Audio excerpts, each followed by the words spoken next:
In the hollow silence where grief had made its home, his weathered hands had forgotten how to reach for anything but solitude. 15 years of wandering the Arizona desert had dried his tears like rain on parched earth. Then, through swirling, dust and bitter memories, he saw her, a child alone clutching a golden medallion, eyes reflecting a depth of loss that mirrored his own. Some connections are written in water, flowing beneath the surface of our lives until they emerge in the most unexpected places. When the desert offers you a second chance at life, will you have the courage to let the healing begin? If this journey of broken souls finding wholeness in each other touches your heart, let your like be the gentle rain that nurtures stories like ours. And tell us, in the quiet spaces between your own memories, how do you think this story of the water finder and the lonely cowboy will end? The sand came like a judgment. It swallowed the horizon in an amber shroud, erasing the boundary between earth and sky until the world was nothing but a swirling canvas of ochre and rust. Elias Boone pulled his bandana higher over his nose, feeling the fabric grow damp with each labored breath. His eyes, the deep weathered blue of twilight desert skies, narrowed against the assault. The horse beneath him, a dappled grey Mustang, he gentled himself, tossed its head in protest against the stinging particles. Somewhere in the hollow of his chest, a familiar emptiness expanded. 15 years riding these borderlands had taught him that the desert didn't care who you were or what you carried. It took and took, patient as stone, until nothing remained but what was essential. Elias had long ago made peace with this bargain, shedding parts of himself with each passing season, until he had become as spare and resolute as the landscape itself. The first sign came as a shadow, a disturbance in the curtain of dust that registered in his peripheral vision.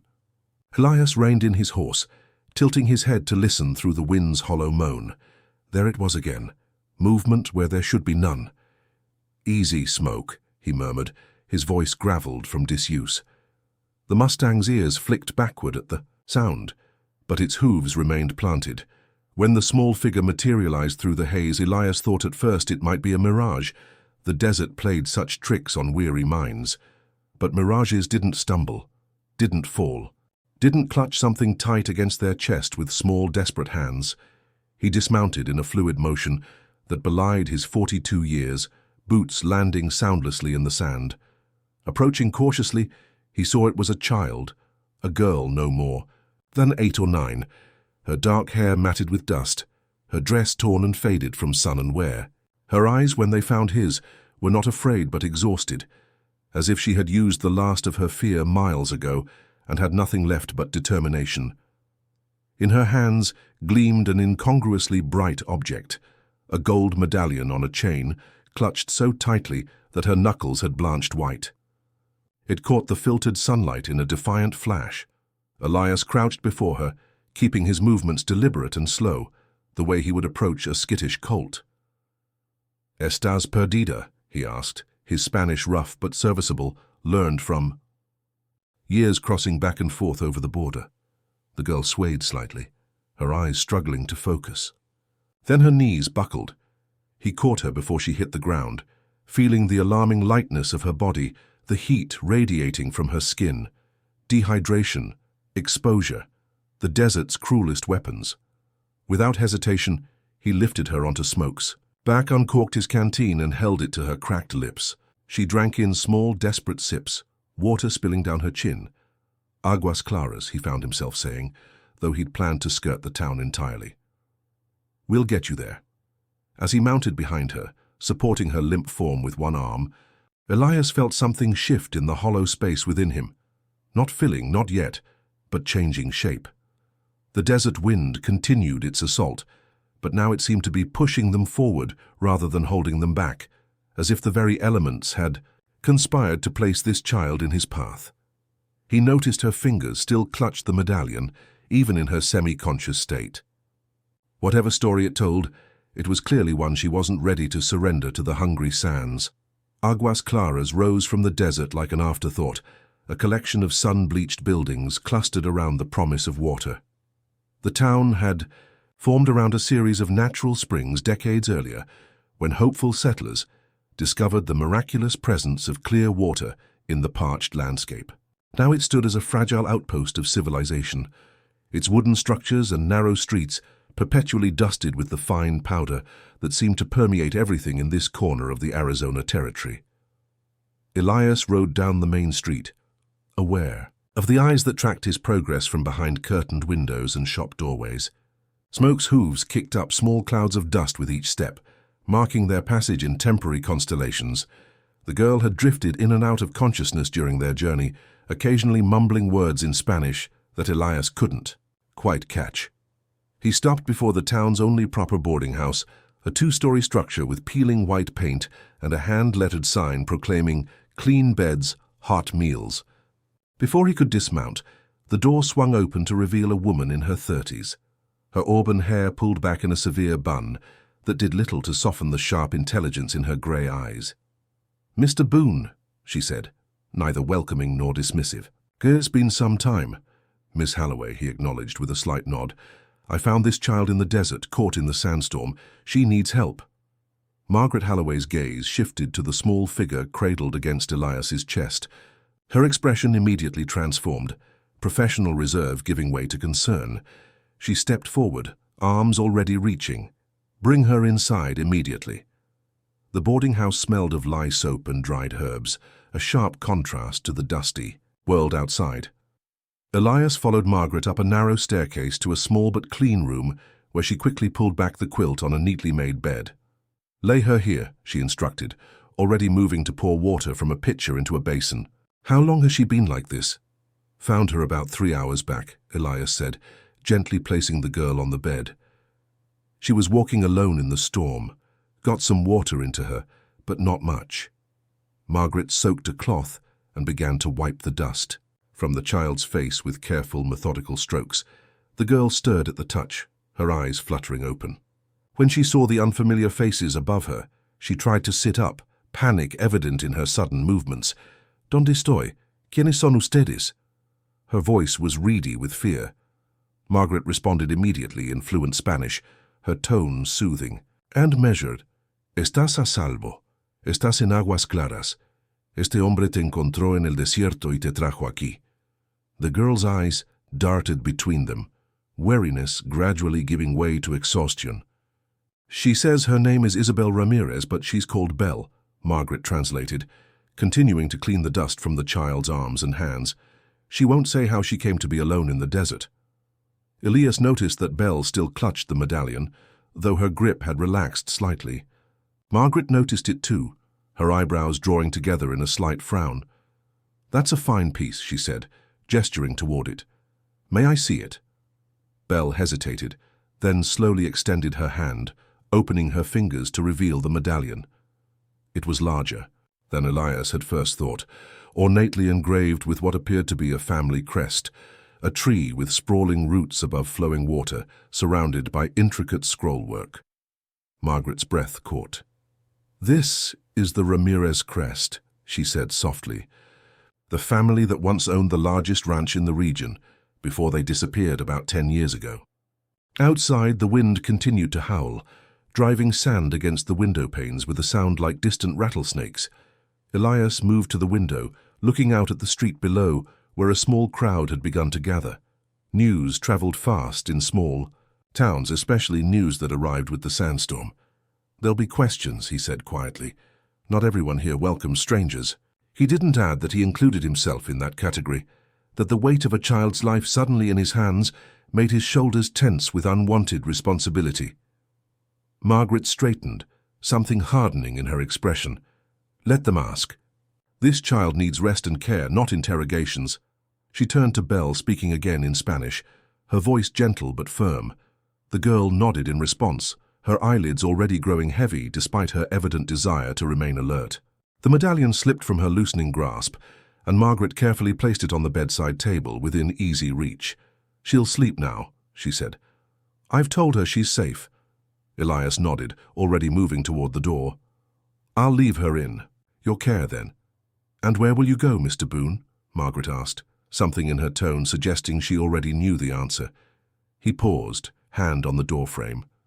"Got business to attend to." "You found her," Margaret said. "That creates a bond. Whether you acknowledge it or not. Elias didn't respond. The hollow space in his chest felt suddenly constricted, uncomfortable in ways he couldn't name. He descended the stairs in silence, stepping back into the swirling dust of the street, aware that he was carrying something new with him now, something he hadn't asked for and wasn't sure he wanted. From the shadows of a nearby shop, a woman watched his departure, her dark eyes thoughtful beneath a black shawl. Lucia Morales, the town's seamstress, stood motionless until Elias had disappeared from view, then turned her gaze upward to the boarding house window where Margaret now stood, a silhouette against the gathering dusk. 3 days passed before the sandstorm finally relented, leaving Aguas Claras blanketed in a fine layer of dust that crept into every crevice, settling like a second skin over the town. Elias had taken a room at the livery stable, sleeping on a cot among the horses rather than at the boarding house or saloon.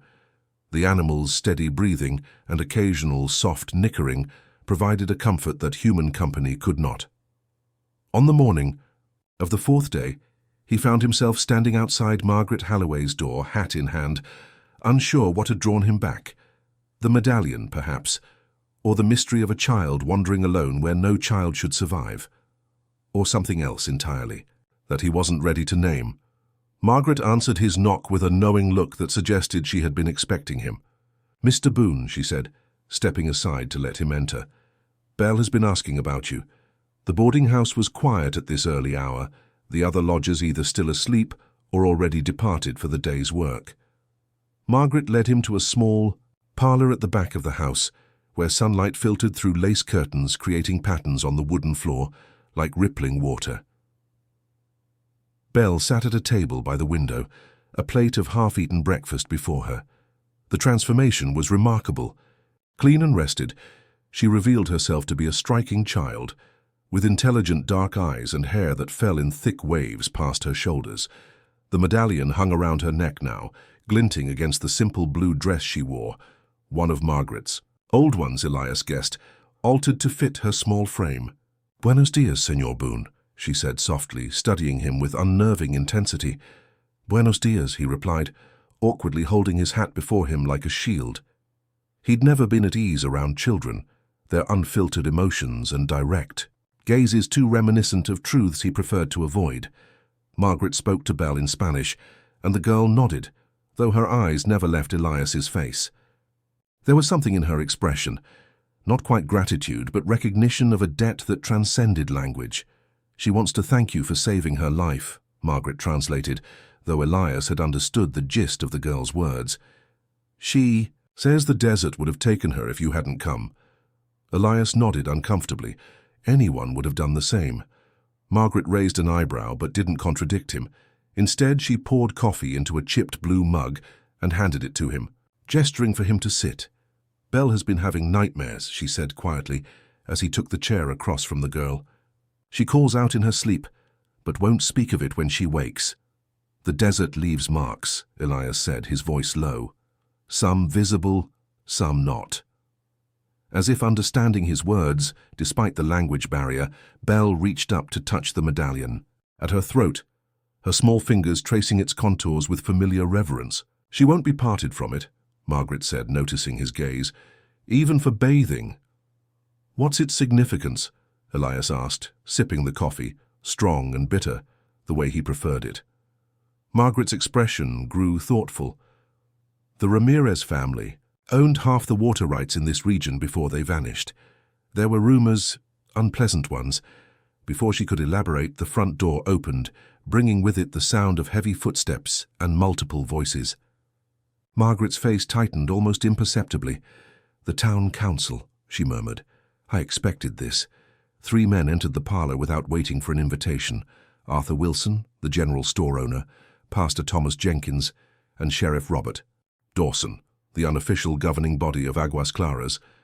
Their expressions ranged from curiosity to poorly concealed suspicion as they regarded Belle. "Miss Halloway," Wilson began, his voice carrying the false heartiness of a man accustomed to getting his way through a veneer of joviality. "We've come to inquire about your young guest."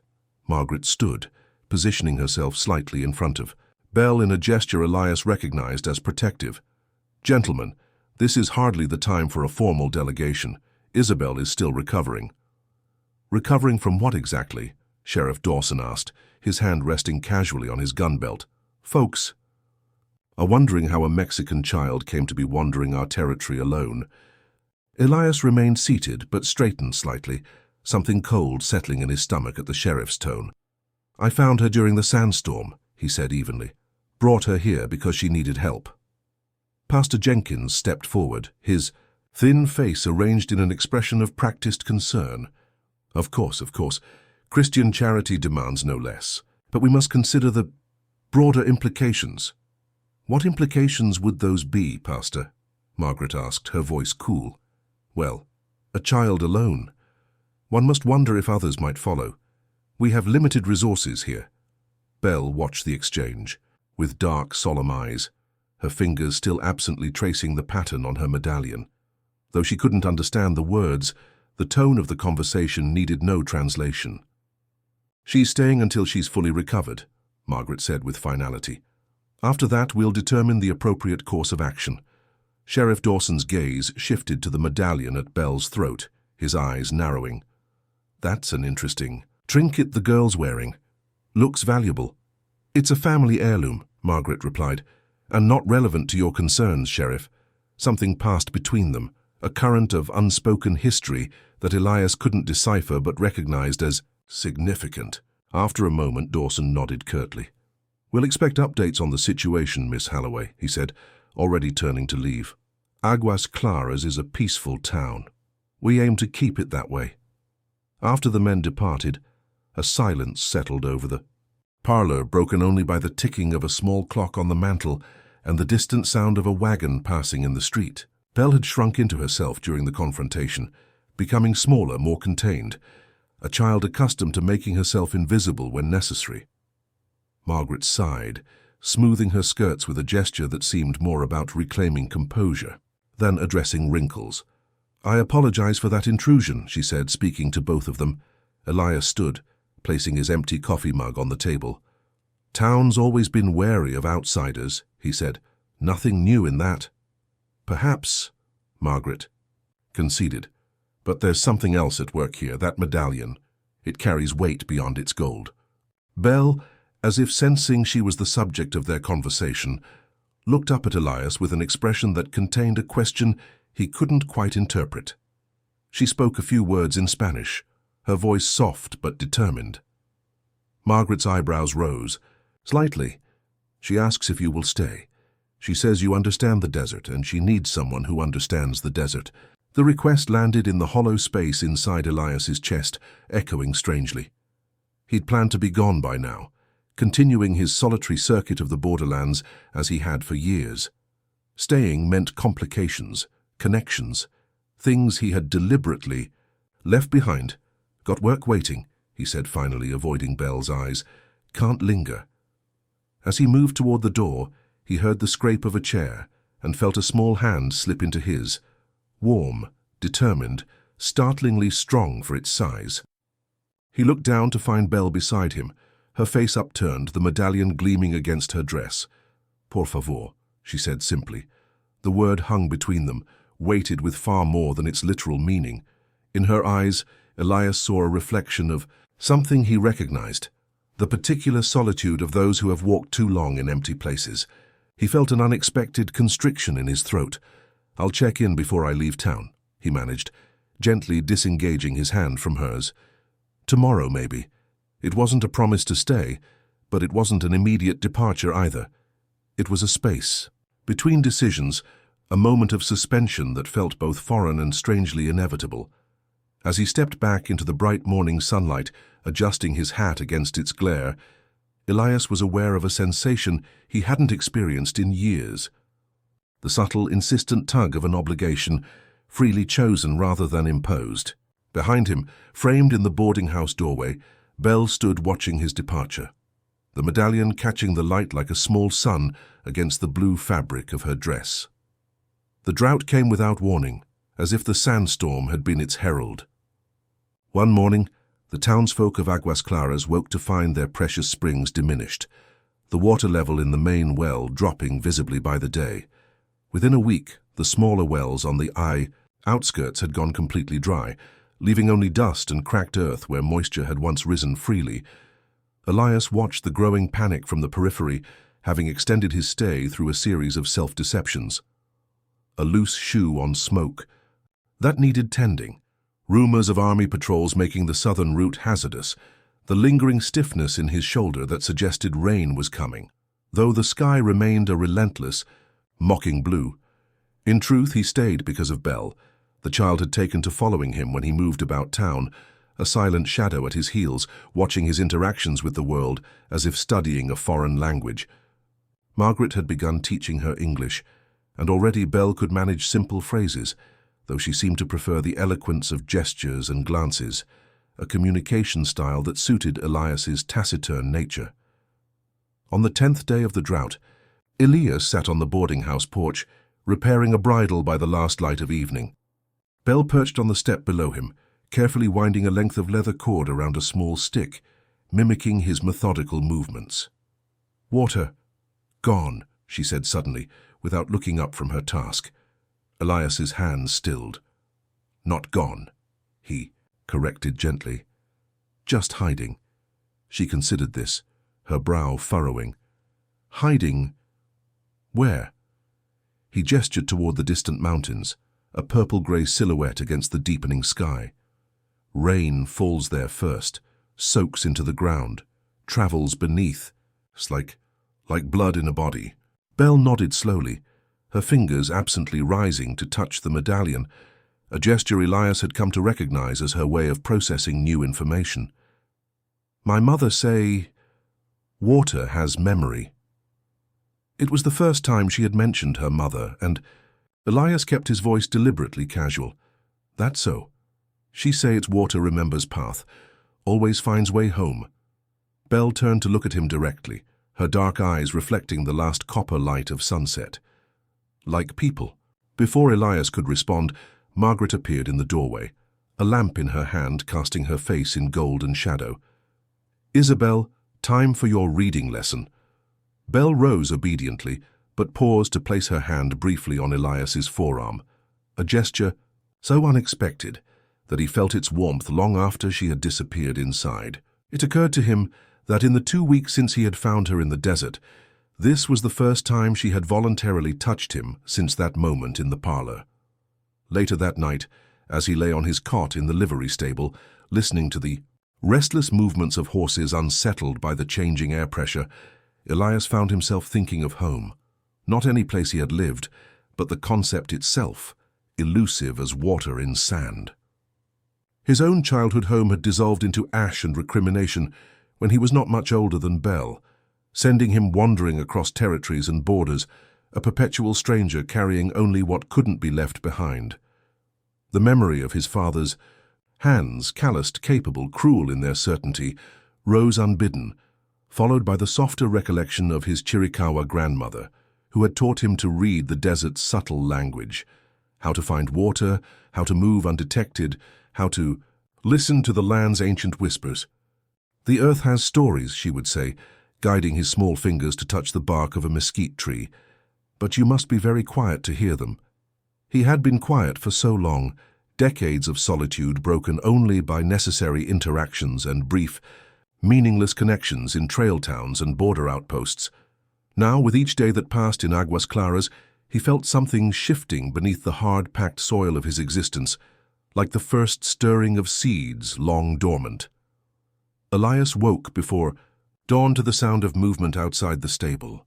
Reaching instinctively for the knife he kept beside his cot, he hadn't carried a gun since the day he'd buried his father. He rose silently and moved to the small window. In the grey pre-dawn light, he saw a small figure making its way purposefully down the empty street, Belle still in her nightgown, the medallion gleaming against the white fabric. She moved with the focus of a sleepwalker, but her eyes were open, fixed on some invisible point ahead. Without pausing to question his instinct, Elias pulled on his boots and followed, keeping a distance between them. The girl led him to the edge of town, past the communal well where a small group of men stood arguing despite the early hour, their voices carrying on the still air.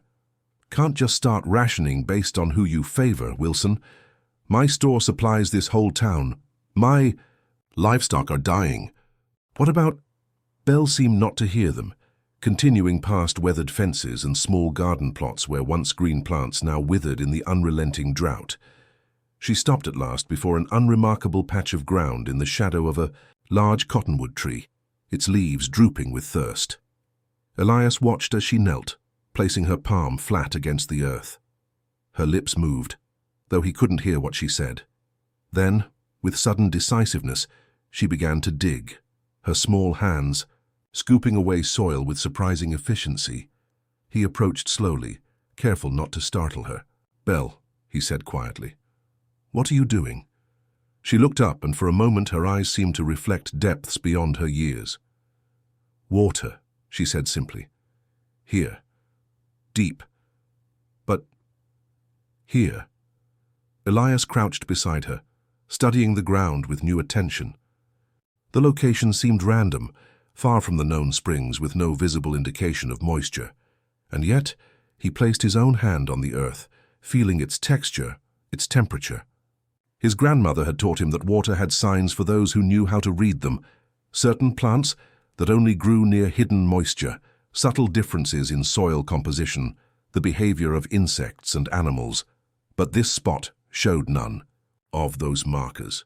"How do you know?" he asked. Belle touched her medallion, then pointed to her chest. "I feel like singing, underground." The description stirred something in Elias's memory, an old story his grandmother had told about water-finders, rare individuals who could sense the presence of underground streams and aquifers. He had dismissed it as legend, but now, looking at Belle's absolute certainty, he wondered. "Wait here," he said, rising. "Don't move." He returned to the livery stable and retrieved a shovel, passing the increasingly agitated group at the well without comment. By the time he returned to the cottonwood, the sun had cleared the horizon, casting long shadows across the disturbed earth, where Belle continued to dig with patient determination. "Let me," Elias said, gently moving her aside. He began to dig, methodically, removing layers of soil that grew incrementally darker and damper as he progressed. After about 4 feet, his shovel struck something hard, not rock but wood. Carefully he cleared away the surrounding earth to reveal what appeared to be an old wooden cover, its surface darkened with age and moisture. "What is it?" Belle asked. Peering into the hole, Elias pried at the edge of the wooden lid, which gave way with a groan of protest. Beneath it lay a circular stone structure, an old well, long forgotten and deliberately covered.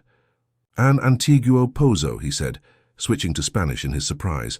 "An old well." As if in response to its discovery, water began to seep visibly around the stones, dark and clear. The sound it made, a soft, musical gurgling, seemed to Elias like a voice long silenced finally permitted to speak. Belle smiled, a rare expression that transformed her solemn face into something luminous. "See, water remembers." By midday, word had spread throughout Aguas Claras. The forgotten well, once cleared and properly opened, revealed a strong, steady source of clean water, enough to sustain the town until the drought broke. The townsfolk gathered around it in disbelief and growing celebration, taking turns to fill buckets and barrels, their earlier arguments temporarily forgotten in the relief of unexpected abundance. Margaret stood beside Elias at the edge of the crowd, watching. As Sheriff Dawson directed the construction of a proper wellhead. "How did she know?" she asked quietly. "It's not on any town map." "Says she felt it," Elias replied, his eyes following Belle as she moved through the crowd, accepting awkward thanks from people who had regarded her with suspicion just days before. "Like singing beneath the ground." Margaret gave him a sharp glance. "You believe that?" He shrugged, unwilling to commit himself to any explanation that might be dismissed as superstition or worse. "I believe she found water where no one else thought to look." "The Ramirez family were known for their water knowledge," Margaret said after a moment. "They built an extensive system of acequias on their lands, irrigation channels based on ancient techniques. Some said they could call water from stone."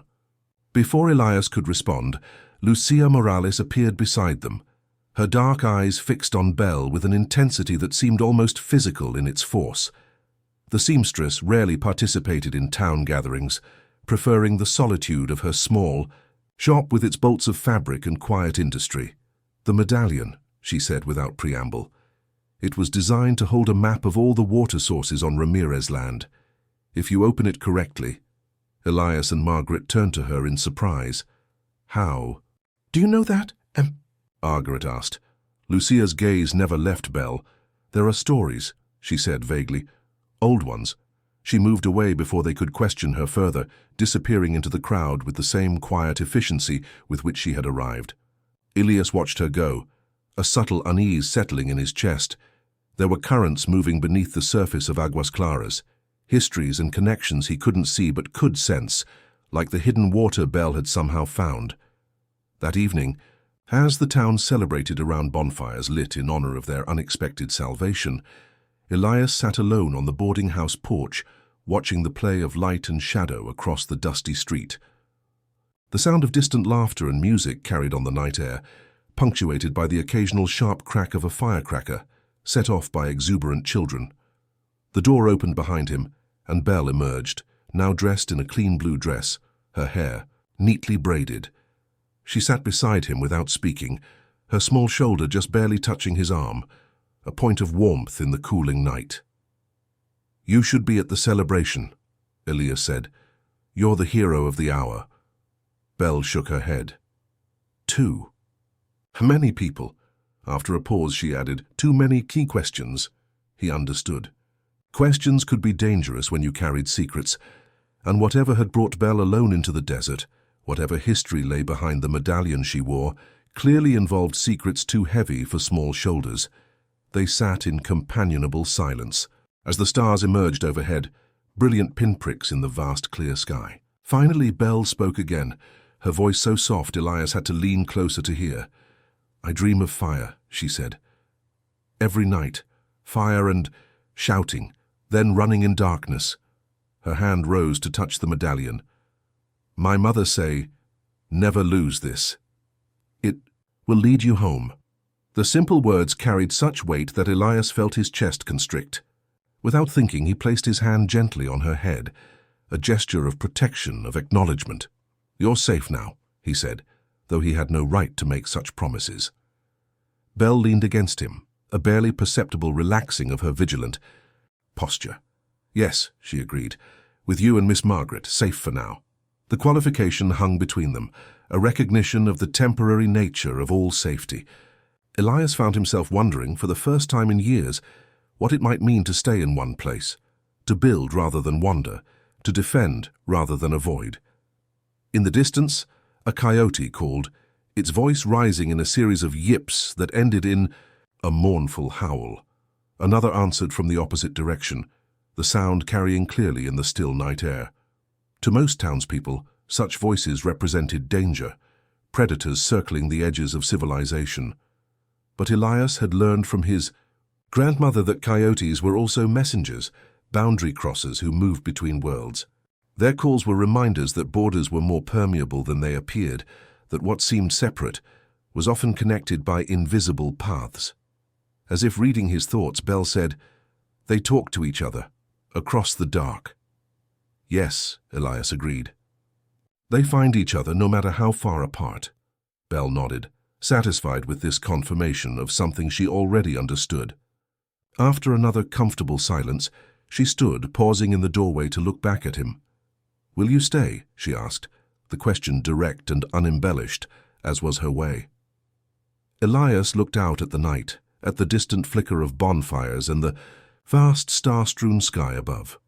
The hollow space inside him felt different now, not filled but resonant like a canyon that had discovered its own echo. "For a while," he said finally. "I'll stay for a while."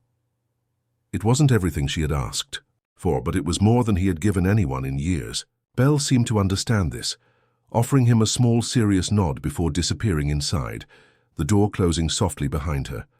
Summer stretched into early autumn, the drought gradually releasing its grip as occasional thunderstorms rolled across. The high desert, bringing brief, violent downpours that turned dusty streets to mud and filled the air with the sharp, clean scent of rain on parched earth. The discovered well continued to provide for the town's needs, its water sweet and plentiful, despite the persistent dry spells between storms. Elias remained in Aguas Claras, taking odd jobs to cover his expenses, breaking horses for neighboring ranches, repairing windmills and water pumps, even helping rebuild the older sequia system on the town's eastern edge, work that required knowledge he'd inherited from his grandmother, but rarely had occasion to use. Each morning, he told himself it would be prudent to move on soon.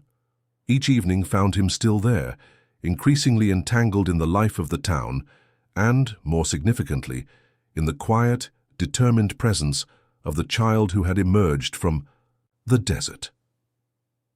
Belle's English improved rapidly under Margaret's tutelage, though she retained a thoughtful deliberateness in her speech, as if weighing each word for its precise value before releasing it into the world. She continued to have nightmares, often waking in the pre-dawn hours to sit by the window of her small room, watching the stars wheel overhead until first light silvered the horizon. On one such morning, Elias found her on the boarding-house porch, wrapped in a blanket despite the mild air, her eyes fixed on the distant mountains. "Couldn't sleep?" he asked, settling beside her on the step. She shook her head, not looking at him. The dreams came again. He nodded, not pressing for details she seemed reluctant to share. They sat in companionable silence as the town slowly woke around them, a rooster crowing, the distant clang of the blacksmith's hammer, the creak of a wagon making its way down the main street. "I need to show you something," Belle said suddenly, her voice carrying a new urgency. Without waiting for his response, she stood and moved toward the stable where Smoke was kept, her blanket trailing behind her like a cloak. Elias followed, curious. In the months since her arrival, Belle had rarely initiated anything, preferring to observe and react rather than lead. This assertiveness marked a shift he couldn't yet interpret. Smoke nickered softly as they entered the stable, recognizing them. Both. Belle went directly to where Elias's saddlebags hung on a peg, reaching into one without hesitation.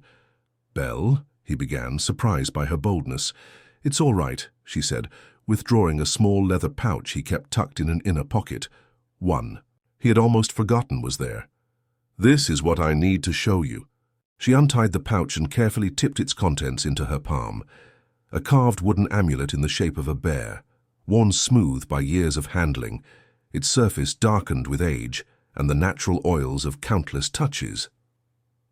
Elias felt a jolt of recognition followed by an inexplicable unease. The amulet had been his grandmother's final gift to him, pressed into his hand the last time he saw her alive. He carried it always, but rarely looked at it directly, the memories it evoked too complex for casual examination. "How did you know about this?" he asked, his voice rougher than he intended. Belle looked up at him, her expression grave. "I saw it in my dream, last night. A woman with silver hair and eyes like yours gave it to you. She said it would protect you when water and fire came together." The accuracy of her description sent a chill through him. His grandmother's hair had indeed been silver, her eyes the same deep blue as his own, a rarity among the Chiricahua that had marked them both as different. "That was private," he said, taking the amulet from her hand and returning it to its pouch with careful movements. "You shouldn't go through other people's belongings." "I didn't," Belle insisted, her gaze steady. "I saw it in my dream, just like I saw the well."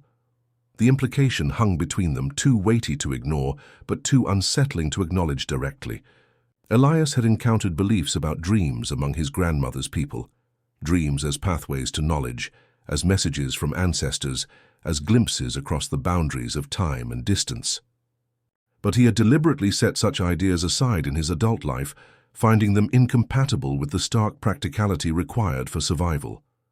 Now, looking at Belle's unwavering certainty, he felt the foundations of that practicality shift slightly. "What else did you see?" he asked finally, tucking the pouch securely back into his saddlebag. "A man is coming," she said, her voice dropping to near a whisper. "A man who pretends to be one thing, but is another. He will say he is my father." Elias crouched to her level, studying her face.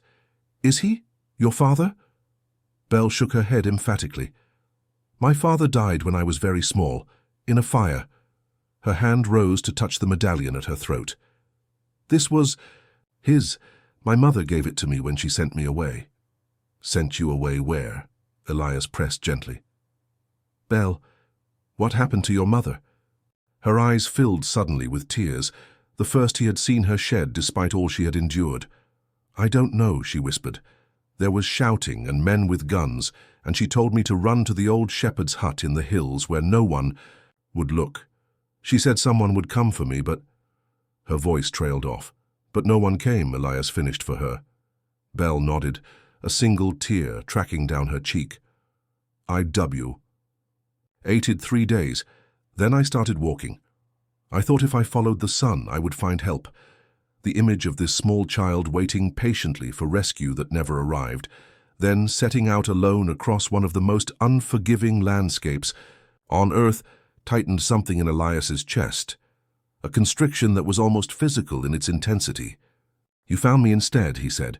No, Belle corrected with surprising firmness. You found me. There's a difference. Before he could respond, the stable door opened, revealing Margaret framed in the morning light, her expression concerned. There. You are, she said, relief evident in her voice.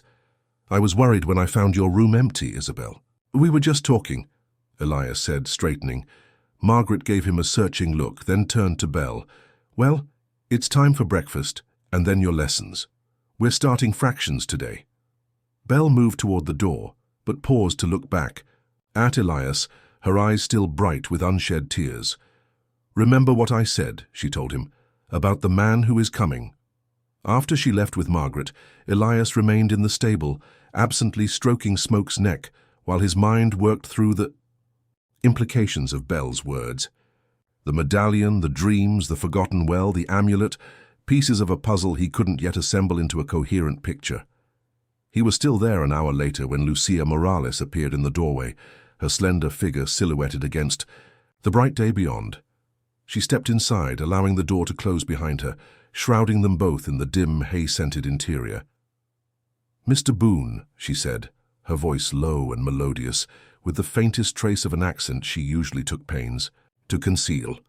I've come about the child. Elias regarded her cautiously. In all the months since Belle's arrival, Lucia had maintained a careful distance, observing but rarely engaging directly. Her sudden appearance now suggested a shift in whatever hidden currents moved beneath the surface of Aguas Claras. What about her? He asked. Lucia moved closer, her movements fluid and deliberate. Unlike most women in town who wore practical calico or gingham, she favored rich, deep colors. Today, a burgundy dress that caught what little light filtered through the stable's small windows. The medallion she wears, Lucia said. I need to see it properly. Why? Because it contains information that could be dangerous in the wrong hands. Her dark eyes held his with unwavering intensity. Information about water sources that someone has gone to great lengths to keep hidden. Elias considered her words, weighing them against Belle's earlier revelation about the man she claimed was coming. You know more than you've been saying. It wasn't a question, and Lucia didn't treat it as one. Yes, she acknowledged, as do you. A horse stamped in its stall, breaking the momentary silence between them. Outside, the sounds of the town continued, ordinary life proceeding in its predictable rhythms while beneath it, unseen currents gathered force. Belle says her father is dead, Elias said finally. Died in a fire when she was very young. Something flickered across Lucia's face, a complex emotion he couldn't quite interpret. Yes, she said softly. He did. The confirmation, so simply stated, carried weight far beyond its brevity. Elias studied her more carefully, noting details he had previously overlooked. The proud set of her shoulders, the fine bones of her face, the way she held herself with a dignity that transcended her modest position in town. You know her, he said, realization dawning. You know her family. Lucia's gaze never wavered. I knew them. Once. And now? Now I am simply a seamstress. In a small town, she replied, though her tone belied the humility of the words. But I watch and I listen and I remember. Elias recognized in her statement an echo of his own chosen solitude, his own deliberate withdrawal from connections that might bind or burden. Yet here they both were, drawn inexorably into the orbit of a child who had emerged from the desert, carrying pieces of a past neither of them had fully escaped. "If you want to see the medallion," he said, "you should speak to Belle herself. It's hers to share or withhold." Lucia nodded, accepting the redirection. "I will." She turned to leave, but paused with her hand on the door. "Mr. Boone, when the man comes, the one who will claim to be her father, be careful. He has friends in places you wouldn't expect." "How do you know he's coming?" Elias asked. She smiled then, a small, sad curve of her lips that carried years of carefully contained grief. "Because I've been waiting for him, for a very long time." With that cryptic statement, she slipped out of the stable, leaving Elias alone with more questions than answers, and the growing certainty that the quiet life he had unexpectedly found in Aguas Claras was about to become considerably less peaceful. That evening, as the sun set in a spectacular display of orange and crimson, painting the desert in warm golden light, Elias sat on the boarding house porch with Margaret, watching Belle play a solitary game with pebbles in the dusty yard. "She told me a man is coming," he said without preamble.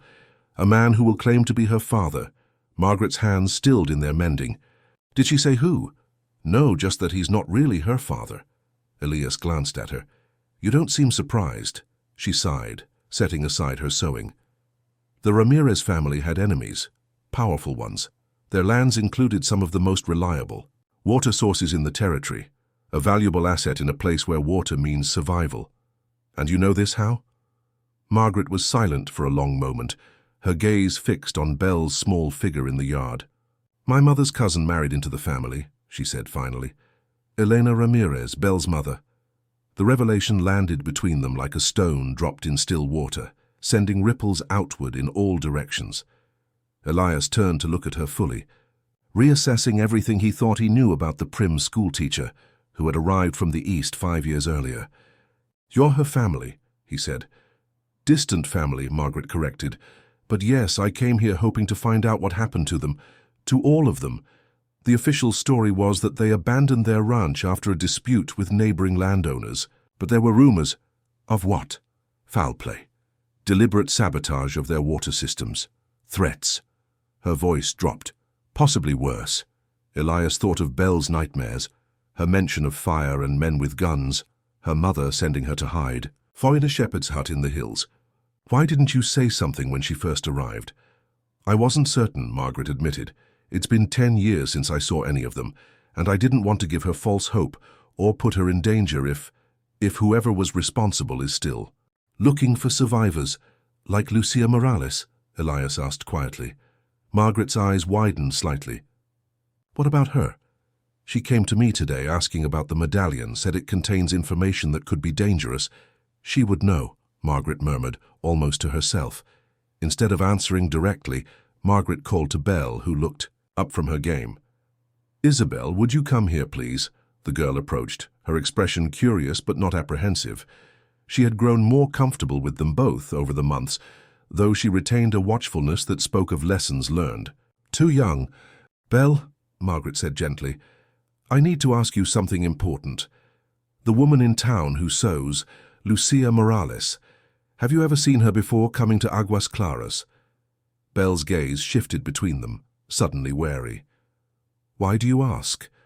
"Because I think she might have known your family," Margaret said. "A long time ago." A complex series of emotions crossed Belle's face.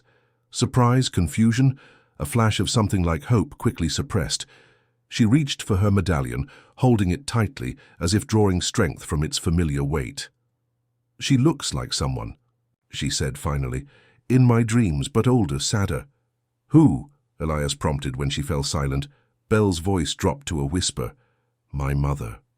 The admission hung in the deepening twilight, charged with possibilities too momentous to fully comprehend.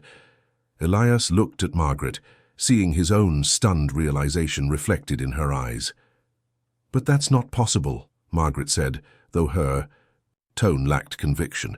"Elena Ramirez would be—" "A ghost," Belle finished for her, with the simple certainty of a child stating an obvious truth. "That's what my mother told me to say if anyone asked. I am a ghost now. Remember that, Isabel. For both our sakes." As darkness settled fully over Aguas Claras, the three of them remained on the porch, bound together by revelations that raised far more questions than they answered.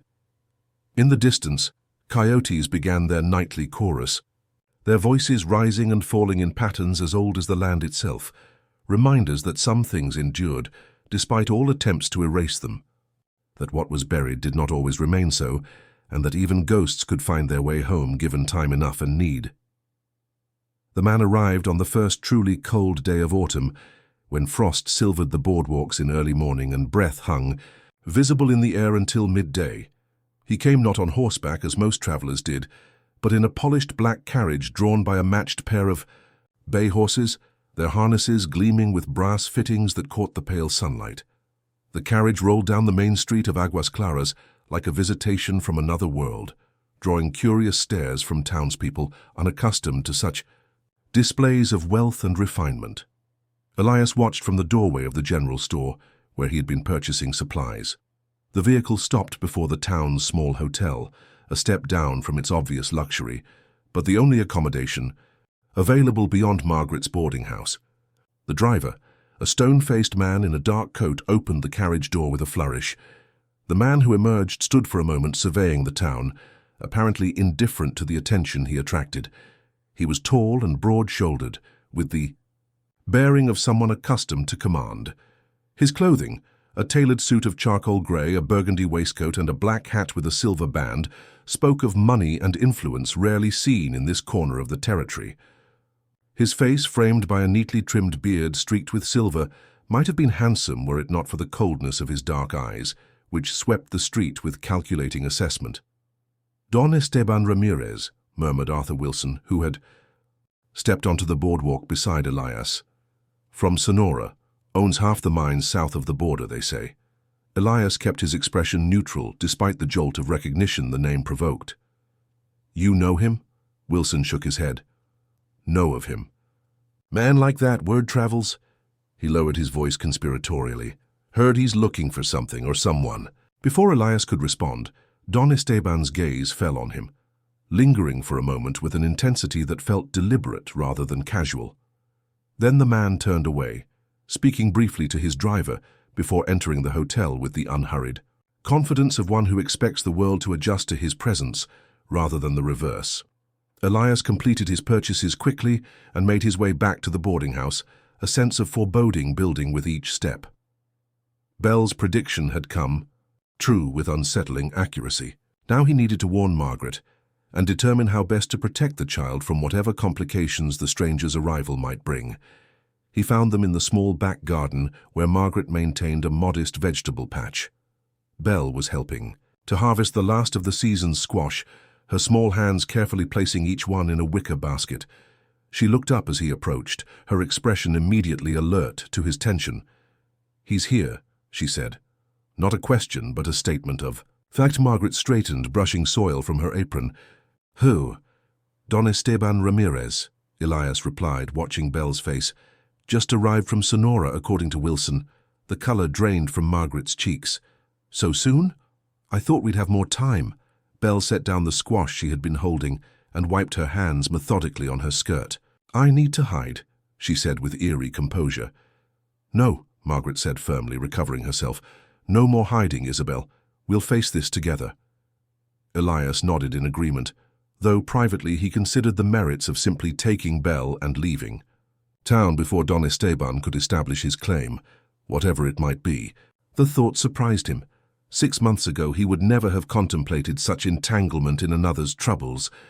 "If he really is her uncle," Margaret continued, "we need to understand his intentions." "He's not my uncle," Belle said with quiet certainty. "My mother had no brothers." Margaret and Elias exchanged glances. The complexity of the situation was mounting by the moment, layers of deception and hidden agendas that neither of them was fully equipped to navigate. "Lucia might know more," Elias suggested. "If she really is." He let the sentence trail off, still unable to fully articulate the possibility that the town seamstress might actually be Elena Ramirez, Belle's mother, supposedly dead or vanished for years. Margaret nodded, making a quick decision. "Belle, stay here with Mr. Boone. I'll go. Speak with Lucia. After Margaret departed, Elias and Belle sat on the small bench beneath the apple tree that dominated the garden, its branches now nearly bare of leaves. The child seemed calmer than he would have expected, her small hands folded in her lap, her gaze fixed on the horizon, where distant mountains were now capped with early snow. "Are you afraid?" he asked her. She considered the question with her characteristic thoughtfulness. "Yes," she admitted finally, "but not like before. Before, I was alone." The simple statement carried such trust that Elias felt momentarily humbled by it. This child who had survived abandonment, desert crossing, and the profound uncertainty of her situation, had somehow decided that he, a man who had spent decades avoiding attachment of any kind, was worthy of her confidence. "You're not alone." "Now," he confirmed, the words feeling both foreign and inevitable on his tongue. Belle nodded, accepting this as her due. After a moment, she reached into the pocket of her dress and withdrew a folded piece of paper, which she handed to him without explanation. Elias unfolded it to find a careful drawing of the medallion she wore, rendered with surprising detail for a child's work. The tree, the flowing water, the intricate scrollwork, all were depicted with painstaking accuracy. But the drawing showed something the actual medallion did not, a small indentation on one side, shaped like a crescent moon. "It opens," Belle said, seeing his confusion. "If you press here." She touched the spot on the drawing. "You've opened it?" Elias asked. She shook her head. "My mother showed me once but said never to open it unless she told me to, or unless—" She hesitated. "Unless—" "What?" "Unless I found someone I trusted completely," she finished. "Someone with a kind heart and strong hands." Elias felt an unexpected constriction in his throat. "And have you found someone like that?" Belle looked up at him, her dark eyes solemn. "I'm still deciding," she said, with a hint of a smile that transformed her serious face momentarily into that of an ordinary child, capable of teasing and laughter. The moment was interrupted by the sound of approaching footsteps. Elias instinctively moved to place himself between Belle and whoever was coming, his hand going to the knife at his belt, the only weapon he carried. Margaret appeared around the corner of the house, her face tight with urgency. "Lucia's gone," she said without preamble. "Her shop is closed, her room's empty." "Since when?" Elias asked, rising. "No one knows exactly. Mrs. Patterson across the street says she saw lights in the shop late last night, but this morning it was shuttered." Margaret lowered her voice. "And Don Esteban is asking for you, Elias, by name." This news was perhaps the most unsettling of all. How would a wealthy mine owner from Sonora know of him? Elias had been careful over the years to maintain a low profile to avoid the kind of notoriety that brought unwanted attention. "Did he say why?" he asked. Margaret shook her head. "Only that he has business with you. He's waiting at the hotel." Elias considered his options. Meeting with Don Esteban would potentially reveal more about the man's intentions, but it would also confirm his own connection to Belle. Avoiding the meeting would only delay the inevitable confrontation while possibly increasing suspicion. "I'll go," he decided, "but Belle stays here with you inside, doors locked." "I want to come," Belle protested, a rare assertion of childish will. Elias crouched to her level, meeting her eyes directly. "Not yet. First, I need to understand what kind of man he is, what he wants.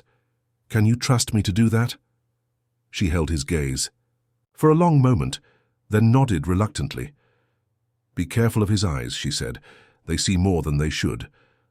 The warning, delivered with such adult gravity from a child's lips, sent a chill through him despite the afternoon warmth. Elias straightened, turning to Margaret. "If I'm not back by sunset, take her and leave town. Head north toward the mountains. I have a friend there, Harlan Crow. He'll help you." Margaret nodded, though her expression suggested she had no intention of fleeing without a fight. "We'll be waiting." As Elias walked toward the hotel, he was acutely aware of the town's subtle scrutiny. Word of Don Esteban's arrival, and his apparent interest in the solitary horseman who had brought a Mexican child out of the desert, had clearly spread. Faces appeared in shop windows. Conversations paused as he passed.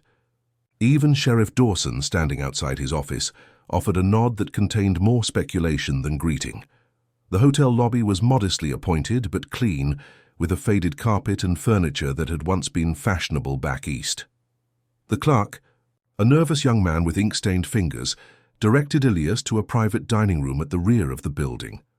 Don Esteban stood at the window, looking out at the small garden behind the hotel, where late roses still bloomed against a south-facing wall. He turned as Elias entered, his expression revealing nothing. "Mr. Boone," he said, his English perfect but accented. "Thank you for coming. Please sit."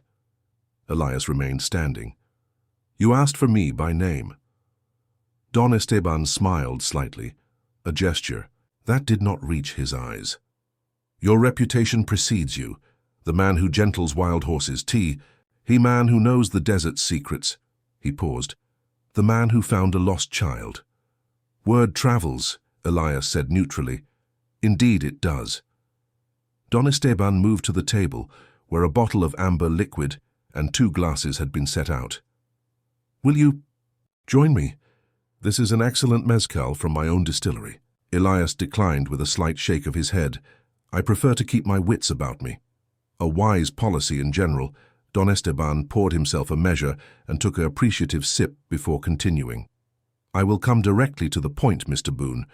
The child you found, Isabel, is my niece, the daughter of my late brother Carlos and his wife Elena." "So you claim," Elias said. The other man's expression hardened momentarily before smoothing into practiced affability. "It is not a claim, Mr. Boone, it is a fact.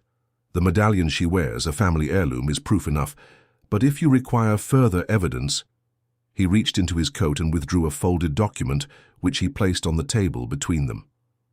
"A copy of her birth certificate, and this." He produced a small daguerreotype in an ornate silver frame. It showed a family group, a serious-looking man in formal attire, a beautiful woman with Belle's dark eyes and solemn expression, and between them, a very young Belle herself, perhaps 4 or 5 years old. "Carlos and Elena Ramirez with their daughter Isabel," Don Esteban said.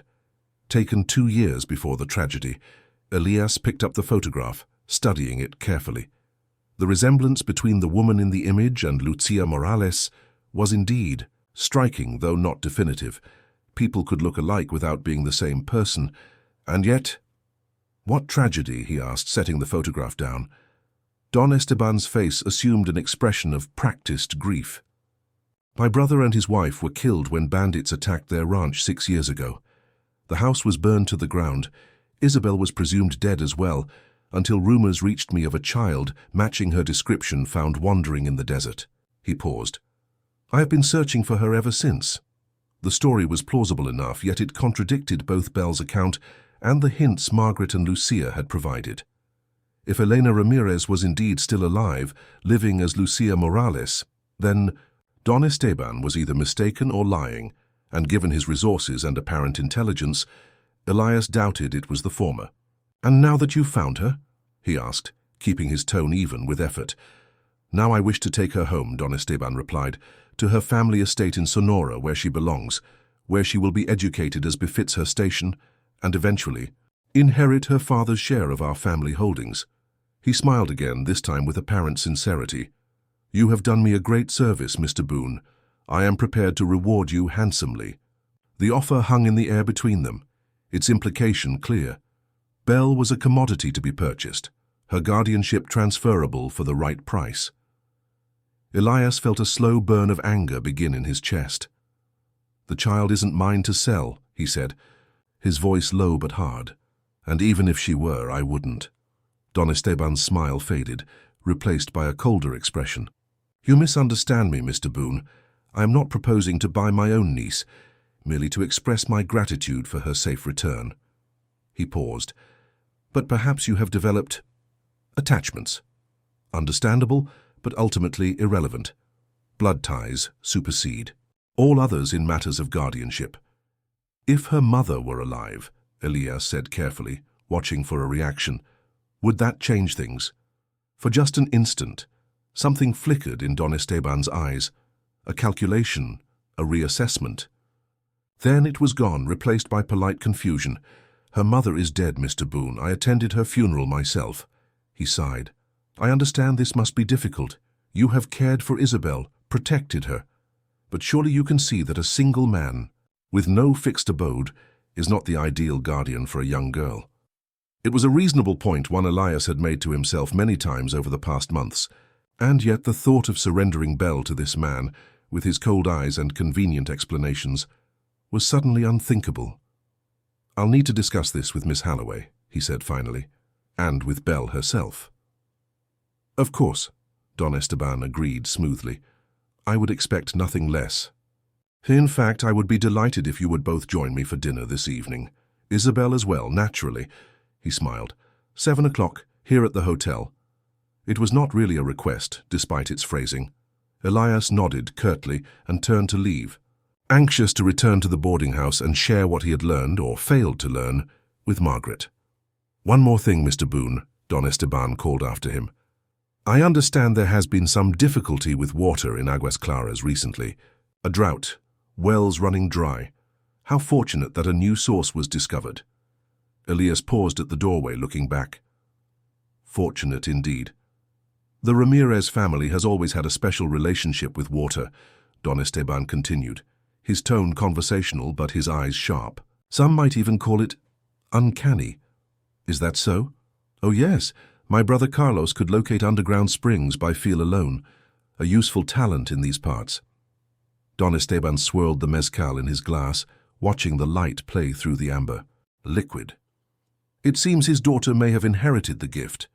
Elias said nothing, unwilling to confirm or deny Belle's abilities to this man, whose interest in them seemed far from benevolent. Water is life in the desert, Mr. Boone, Don Esteban said softly. Those who control it control everything. Remember that when you consider my niece's future. The words followed Elias as he left the hotel, echoing in his mind with ominous resonance. They confirmed what he had already begun to suspect, that Belle's ability to find water was no mere coincidence, but a family trait, and one that might be valuable enough to kill for. The afternoon light had begun to soften toward evening as he made his way back to the boarding house, the shadows lengthening across the dusty street. In the distance he could see the town well, the one Belle had discovered, with its new wooden superstructure and the steady stream of people coming and going with buckets and barrels. So much depended on that single source, so much power concentrated. In one place, water is life in the desert. Those who control it control everything. The words took on new meaning as Elias considered them in the context of the town's recent history. The drought, the failing springs, the fortuitous discovery. Was it possible that the water problems had been deliberately engineered? That someone had been manipulating Aguas Claras' vulnerability for their own purposes? As he approached the boarding house, he noticed a figure waiting on the porch, not Margaret or Belle, but Harlan Crowe, the man he had named as a potential ally just hours before. The coincidence was too neat to be comfortable. Harlan was in his 60s, with a weathered face that spoke of decades under the harsh western sun. He had been a cavalry scout, a prospector, and finally a rancher, settling on a modest spread in the foothills north of town. More importantly to Elias, he had been a friend to the Chiricahua when few white men would claim that distinction, and had once saved Elias's grandmother's life during a smallpox outbreak. Heard you might be in need of counsel, Harlan said by way of greeting, his voice a graveled rasp from years of tobacco. Elias glanced around, checking for observers before responding. How'd you hear that? Margaret sent word. Harlan smiled slightly at Elias's surprise. You think you're the only one with connections? That woman's got friends in every settlement from here to Santa Fe. This was news to Elias, who had always viewed Margaret as somewhat isolated in Aguas Claras, respected but not truly integrated into the community. It seemed there was much about his companions that he had yet to learn. Don Esteban Ramirez is in town, Elias said. Claims to be Belle's uncle, wants to take her back to Sonora. Harlan's expression darkened. Ramirez, eh? That's a name with history. You know of him? Know of the family? Harlan spat to one side, a gesture of distaste. Old Spanish land grant, big holdings along the border. Water rights dating back to before the Gadsden Purchase. There was trouble some years back, disputes over boundaries, accusations of claim jumping. Then the main branch of the family vanished. Overnight, ranch abandoned, murdered? Elias asked. Harlan shrugged. So some said. Others claimed they fled back to Mexico after some scandal. Truth has a way of getting muddied in these parts. Before Elias could press for more details, the boarding house door opened to reveal Margaret, her face tight with worry. Elias, she said, relief evident in her voice. And Mr. Crow, thank goodness, please come inside quickly. They followed her into the parlor, where Belle sat very straight in an armchair, her hands folded in her lap, her expression unnaturally composed for a child of her age. Beside her, to Elias's shock, stood Lucia Morales. The seamstress had changed significantly since he had last seen her the day before. Gone was the modest, dark-clad woman who moved quietly through town, drawing little attention. In her place stood someone altogether more commanding, her hair arranged in an elegant coiffure, her dress a deep blue silk that spoke of wealth and position, her bearing regal despite the simplicity of their surroundings. "Mr. Boone," she said, her accent now more pronounced, her voice carrying the unmistakable authority of one accustomed to command. "I believe it is time we spoke plainly." The silence in the parlor was absolute, broken only by the soft ticking of the clock on the mantel and the occasional creak of the house settling in the cooling evening air. Elias looked from Lucia to Belle, noting the unmistakable resemblance, now that he saw them together, the same proud set of the shoulders, the same direct gaze, the same quiet determination in their bearing. "You're Elena Ramirez," he said, not a question, but a confirmation of what he had already begun to suspect. She inclined her head slightly, an acknowledgement that carried with it a lifetime of secrets. "I am. And I have been living as Lucia Morales for the past 6 years, since the night my husband was murdered and our home burned to the ground." "By Don Esteban?" Harlan asked, settling his lanky frame into a chair by the window, positioning himself to watch the street outside. On his orders, yes, though he was careful to ensure he had an alibi. Elena's voice remained steady, but her hands betrayed her emotion, clasping and unclasping in the folds of her silk skirt. "Carlos, my husband, discovered that Esteban had been systematically poisoning the wells on neighboring properties, creating water shortages that forced smaller ranchers to sell their land at a fraction of its value." Margaret moved to stand beside Belle, placing a protective hand on the child's shoulder. "Why would he do that? He was already wealthy." "Wealth is never enough for men like Esteban," Elena replied. "He wanted control, complete control of the water rights throughout the region. With them he could dictate terms to everyone from small farmers to the mining companies." She looked at Elias. "You've seen how it works here in Aguas Claras. When the wells failed, the town was at the mercy of whoever could provide water." Elias nodded, understanding now why Belle's ability to find the forgotten well had been so significant and potentially so dangerous. "That's why you sent her away," he said, "not just to protect her from Esteban, but to hide her gift." "Yes," Elena confirmed, her composure faltering for the first time as she glanced at her daughter. "The ability to sense water has been in the Ramirez family for generations. Carlos had it strongly, and Isabel has it more powerfully than anyone I've ever known. Esteban wanted to use her, to exploit her talent for his own ends. But something went wrong," Harlan said. "The shepherd didn't come for her as planned." Elena's face tightened with pain. "Manuel was loyal to us for 20 years. I can only assume Esteban's men found him before he could reach Isabel." Belle spoke then, her voice small but steady. "I waited 3 days, then I started walking." The simple statement hung in the air, its implications too horrific to dwell on. A child of 8, alone in a shepherd's hut in the hills, gradually realizing that rescue wasn't coming, making the decision to set out across one of the most unforgiving landscapes on earth, rather than wait for a death that seemed increasingly certain. Elias felt something shift inside him, the hollow space in his chest filling with a cold, clean anger, unlike anything he had experienced in years. Don Esteban had not merely threatened Belle's future. He had stolen her childhood, forced her into choices no child should have to make, left her to die in the desert while pretending to search for her. He invited us to dinner tonight, Elias said. At the hotel, 7 o'clock. Eleanor paled visibly. You cannot go, none of you. Once he sees Isabel, once he confirms she survived, he already knows, Margaret interjected gently. The whole town knows Elias found a Mexican child in the desert months ago. Esteban wouldn't be here if he hadn't followed that trail. Then, we need to leave, Elena said, rising with sudden urgency. Now, before he can— Running won't solve this, Harlan interrupted, his weathered face grave.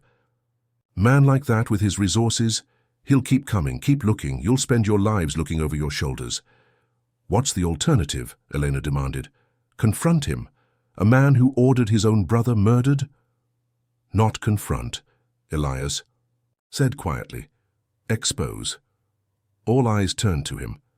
In the months since he had found Belle in the desert, Elias had gradually shifted from observer to participant in the life of Aguas Claras, but always at a remove, maintaining the emotional distance that had defined his existence for decades. Now looking at the small family gathered before him, Elena with her hard-won resilience, Belle with her solemn eyes and quiet courage, he felt the last of that distance dissolve. You said Carlos discovered evidence of Esteban's sabotage, he continued. What kind of evidence? Elena hesitated, then reached for the medallion at Belle's throat. With deft fingers, she pressed the hidden indentation Belle had shown in her drawing. The medallion clicked open, revealing a small compartment containing a tightly folded piece of paper. This is a map, she said, carefully unfolding it, showing the location of every water source on our lands, including those that were deliberately contaminated. Carlos made notes in the margins, dates, observations, details of chemicals found in the water samples he tested. Elias studied the map, noting the precise draftsmanship and the meticulous annotations in a small, neat hand. It was damning evidence, but only if it could be verified. We'd need more than this, he said. Esteban could claim it was fabricated. There's more, Elena said. Legal documents proving our ownership of the water rights Esteban claimed for himself. Correspondence showing his threats to neighboring ranchers. I have them hidden. Where? Margaret asked. In my shop. Beneath the floorboards. Eleanor's expression grew determined. I've spent 6 years gathering evidence, building a case that not even Esteban's money could overcome. I was nearly ready to present it to the territorial authorities when Isabel appeared. I couldn't risk exposing myself while she was vulnerable. Harlan nodded thoughtfully. Legal route could work, but it's slow, and judges can be bought. The town, then, Elias suggested. Aguas Claras has a stake in this. If Esteban has been manipulating their water supply, they might listen, Margaret agreed. Especially after what happened with the drought. They've seen firsthand what Belle can do, how she helped them. Helena shook her head. You don't understand.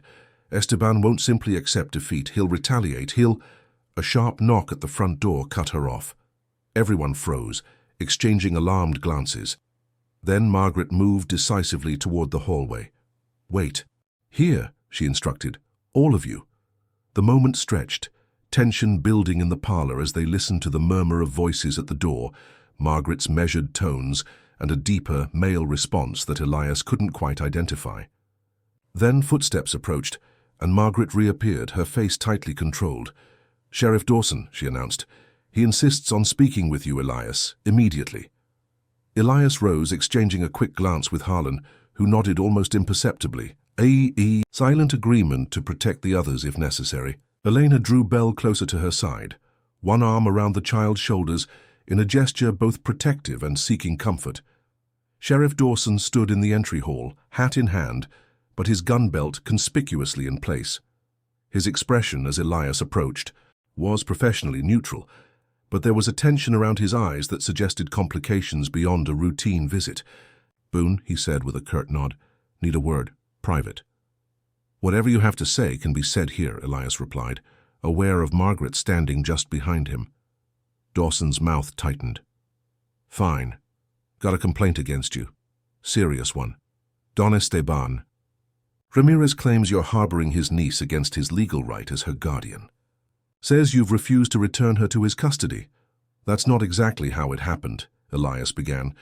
Don't much care how it happened, Dawson interrupted. Man's got documentation, birth certificate, court papers naming him guardian after her. Parents' death. He paused. He's also got friends in Santa Fe, powerful ones. Governor's office took the unusual step of telegraphing me directly about this matter. The implication was clear. This was no longer simply a local dispute, but one with territorial implications. Dawson, for all his faults, was in an impossible position, caught between local interests and political pressure from above. The child was found abandoned in the desert, Margaret interjected, her voice cool and precise. She's been in my care for months, during which time no relative came forward to claim her, despite notices posted in territorial newspapers. Be that as it may, Dawson said, the law's clear on this. Blood relations take precedence. He turned back to Elias. Don Esteban has invited you to dinner to discuss the matter. I'm here to strongly suggest you accept that invitation. And if we don't? Elias asked.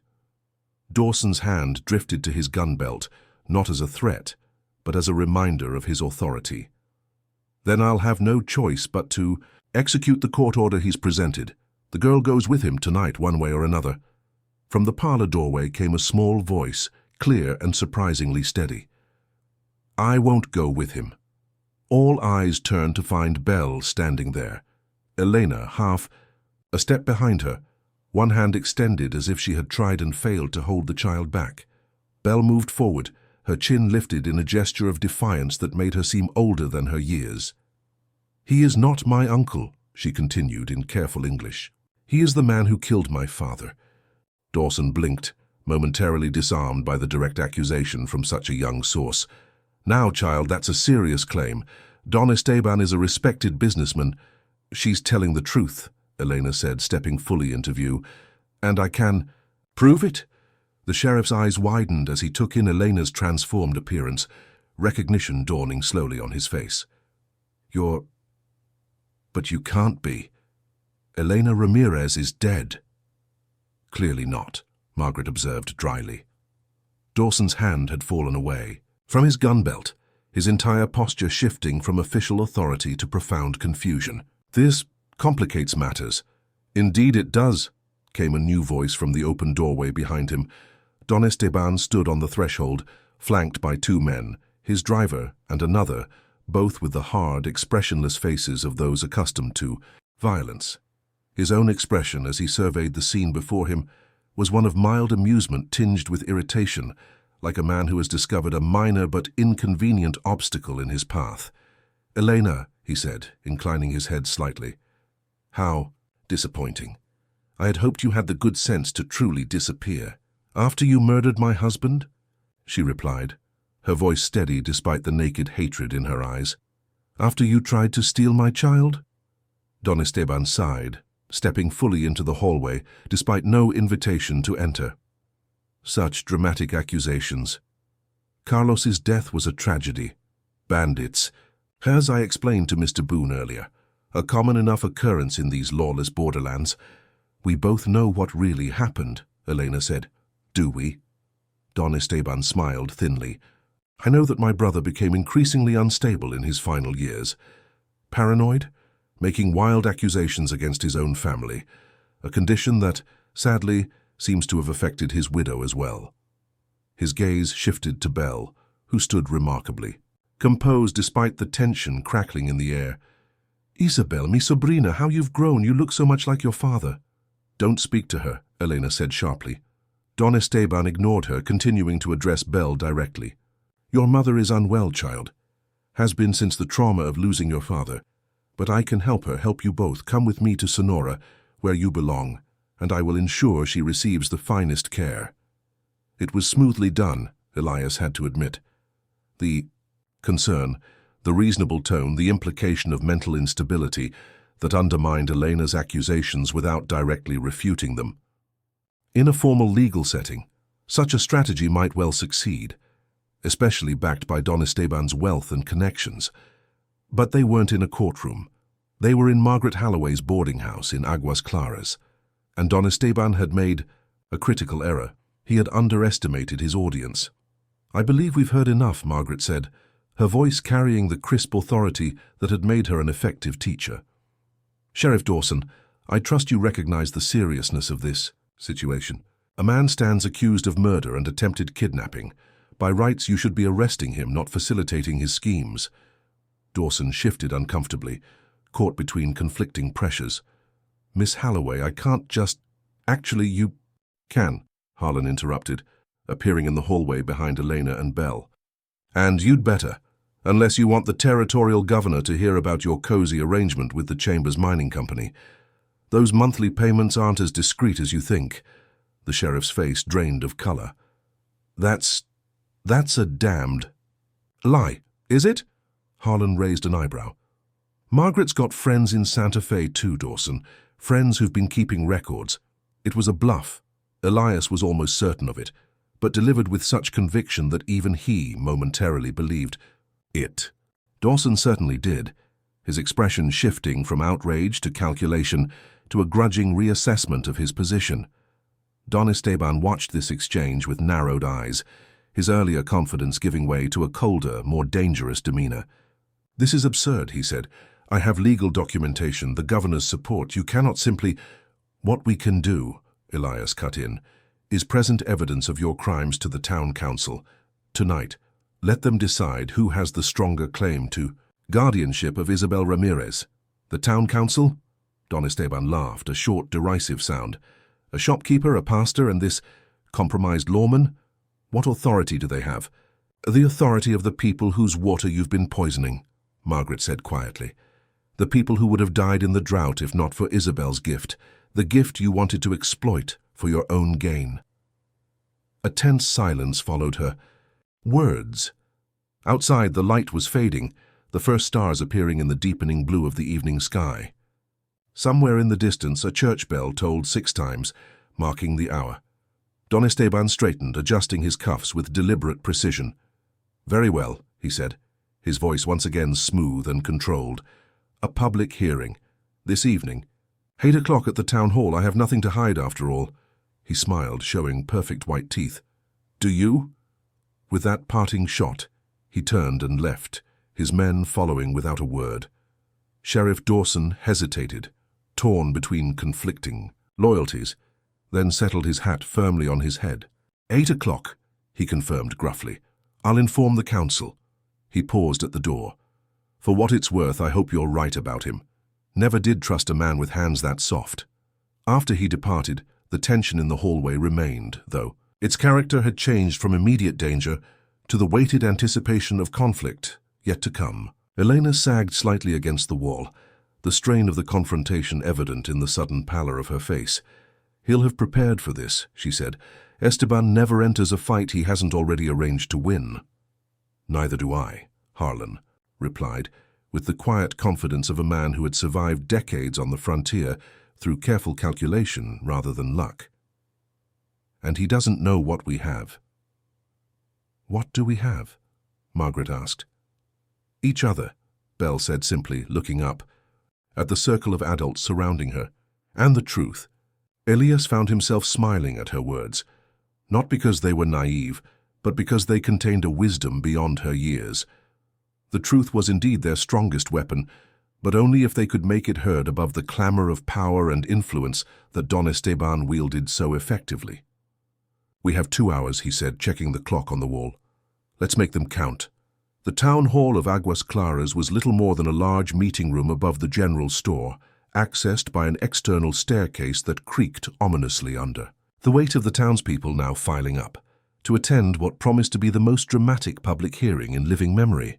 Lanterns had been lit around the perimeter of the room, casting long shadows across the wooden floor and illuminating the faces of the spectators with a warm, flickering light that did little to dispel the tension in the air. At the front of the room, a long table had been set up for the town council, Arthur Wilson in the center, flanked by Pastor Jenkins and Sheriff Dawson. Their expressions ranged from Wilson's barely concealed excitement at presiding over such an unprecedented event to Dawson's professional discomfort and Jenkins' pinched disapproval of the entire proceeding. Elias stood with Margaret, Elena, and Belle near the back of the room, waiting for the appointed hour. Harlan had disappeared on some errand of his own, promising to return before the hearing began. Don Esteban was already seated in the front row, impeccably dressed and apparently at ease. occasionally exchanging pleasantries with the more prominent citizens who approached to introduce themselves. His 2 men stood against the wall behind him, silent and watchful. "Remember," Margaret murmured to Elena, "speak clearly and directly. Don't let him provoke you into emotional responses. The council needs to see you as reasonable and credible." Elena nodded, her composure restored after the earlier confrontation. She wore the same blue silk dress, but had styled her hair more simply, removing the more ostentatious jewelry she had worn earlier, a deliberate choice, Elias suspected, to present herself as dignified but not extravagant to the practical citizens. Of Aguas Claras, Belle stood between her mother and Elias, one small hand tucked into his larger one. The gesture of trust moved him deeply, stirring protective instincts he had thought long buried beneath years of solitary wandering. He squeezed her fingers gently, a silent promise of support. At precisely 8 o'clock, Wilson rapped a gavel on the table, calling the room to order.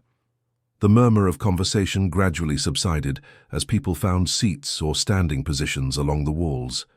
"This special meeting of the Aguas Claras Town Council is now in session," Wilson announced, his voice carrying the pompous authority he reserved for official functions. "We are convened to hear a dispute regarding the guardianship of the child known to us, Gaz Isabel Ramirez, and to consider certain accusations that have been made in connection with this matter." He cleared his throat, looking uncomfortable with the weight of the proceedings. "Given the unusual nature of this hearing, I propose we allow each party to present their case, after which the council will ask questions as needed. Are there any objections to this procedure?" Don Esteban rose smoothly. "None whatsoever, Mr. Wilson, though I would suggest that as the legally recognized guardian of my niece, I should present my case first." "That seems reasonable," Wilson agreed. "Please proceed, Don Esteban." Esteban moved to the center of the room with the confidence of a man accustomed to commanding attention. "Citizens of Aguas Claras," he began, his voice modulated to carry, without seeming to shout, "I come before you tonight as a grieving brother seeking only to fulfill my family obligations. 6 years ago, my brother Carlos and his wife Elena were tragically killed when bandits attacked their ranch. Their daughter, Isabel, was presumed dead as well, until rumors reached me of a child matching her description found wandering in the desert." He paused, allowing his gaze to sweep the room, establishing connection with his audience. "I have spent years searching for my niece, following every lead, regardless of how slim the hope it offered. When I learned that Mr. Boone had found a child of Isabel's age and description, I came immediately to investigate, bringing with me documentation to establish both her identity and my legal right to act as her guardian." From an inside pocket, he produced several folded papers, which he presented to Wilson with a slight bow. Her birth certificate, the death certificates of her parents, court documents from Sonora establishing my guardianship, all properly notarized and certified. Wilson examined the papers with a frown of concentration, then passed them to Pastor Jenkins, who adjusted his spectacles to study them more closely.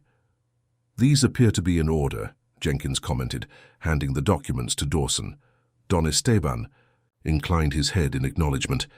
"I understand that Mr. Boone and Miss Halloway have grown attached to Isabel during her time in Aguas Claras. Their concern for her welfare does them credit. However, blood ties must take precedence, not merely as a matter of law, but as a matter of what is best for the child herself." He turned slightly, allowing his gaze to fall on Belle with an expression of practiced affection. "Isabel deserves to be raised in her ancestral home, surrounded by family, with all the advantages her station in life should afford her. I can provide her with education, security, and a connection to her heritage that, with all due respect, her current caretakers cannot offer." It was skillfully done, Elias had to admit, reasonable, measured, focused on Belle's welfare rather than his own rights. The murmurs from the assembled townspeople suggested that many found the argument persuasive. Don Esteban concluded with a graceful gesture of deference to the council. "I ask only that you respect the legal documents I have presented and allow me to take my niece home where she belongs." "Thank you." He returned to his seat amid a general rustle of approval. Wilson cleared his throat again, looking slightly flustered by the polished presentation. Thank you, Don Esteban. Now we'll hear from the opposing party. He frowned. Which would be Mr. Boone or Miss Halloway?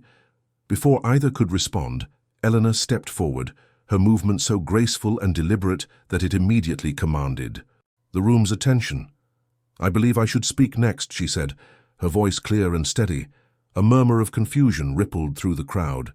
Many of the townspeople recognized her as Lucia Morales, the quiet seamstress who had lived among them for years, but her transformation in appearance and bearing left them uncertain and curious.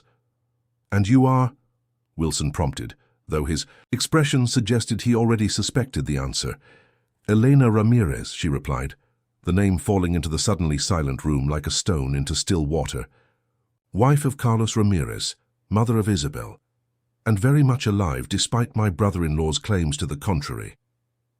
The room erupted in exclamations of surprise and disbelief. Wilson banged his gavel repeatedly, struggling to restore order. Don Esteban had risen to his feet, his composed facade momentarily fractured by genuine shock before he smoothed his expression back to one of concern. "This is preposterous," he said, raising his voice above the din. "Elena Ramirez died 6 years. How I attended her funeral myself." "Did you?" Eleanor countered as the room gradually quieted.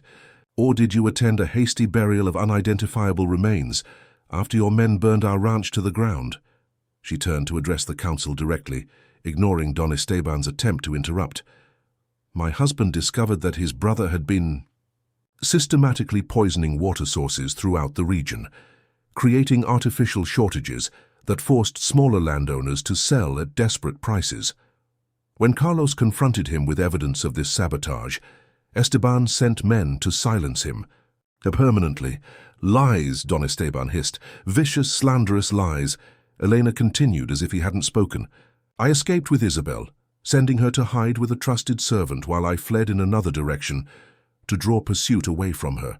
When I realized the servant had likely been captured or killed, I made my way here to Aguas Claras, where I have lived as Lucia Morales while gathering evidence of Esteban's crimes." She reached into a small leather satchel she carried and withdrew a bundle of papers.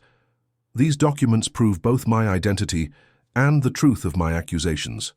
Birth and marriage certificates, correspondence between Carlos and the Territorial Water Commissioner detailing his concerns, water test results showing chemical contamination of specific wells, a map of every sabotaged water source on our lands." As Wilson accepted the papers, with visible reluctance, the door at the back of the room opened to admit Harlan Crow, accompanied by a dignified older man in the uniform of a U.S. Army officer. They made their way forward through the crowd, which parted to let them pass. "Forgive my tardiness," Harlan announced. "Had to ride out to meet Colonel Winters here. Thought his testimony might be relevant to these proceedings."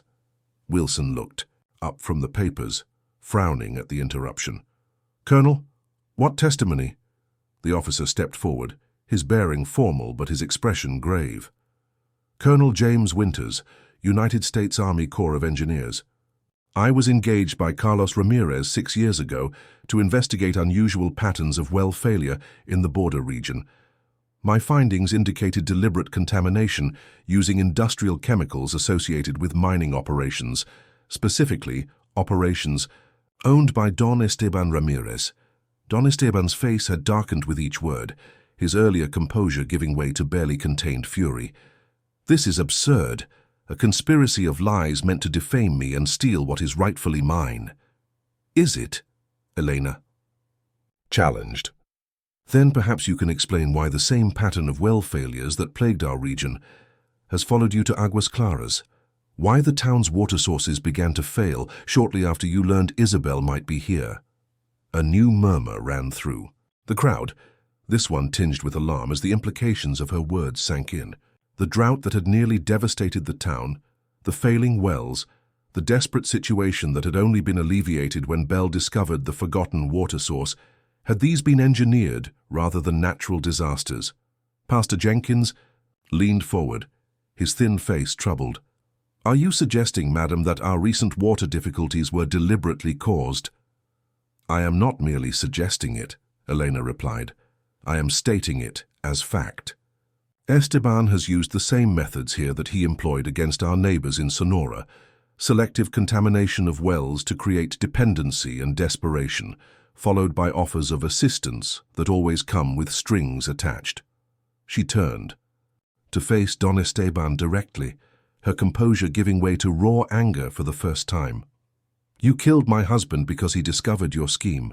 You would have killed my daughter to prevent anyone from learning that the Ramirez water-finding gift had passed to her, and you would have killed me too had you known I survived. Don Esteban's response was cut off by a commotion at the door as two more figures entered the room. Sheriff Dawson's deputy, leading a disheveled man whose hands were bound before him.